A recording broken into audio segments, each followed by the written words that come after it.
اهلا بيكم في فيديو جديد. معاكم عمرو عماد، والنهارده هنعمل مراجعه سريعه للمنتج الجديد ده. يلا بينا.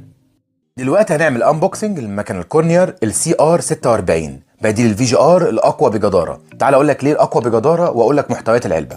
مجرد ما بتفتح العلبه بالشكل ده بتلاقي اول حاجه معاك المكنه. هنتكلم الاول عن المحتويات اللي موجوده جوه العلبه. اول ما تفتح العلبه بتلاقي وصله تايب سي، ودي حاجه ممتازه ان هي مش هتغلبك في الشحن او انك تدور على شاحن يو اس بي عادي. تاني حاجه الزيت. تالت حاجه فرشه تنظيف المكنه. رابع حاجه بيجي معاها 4 شفرات، شفره 1 مللي، 2 مللي، و3 مللي عشان التدريج.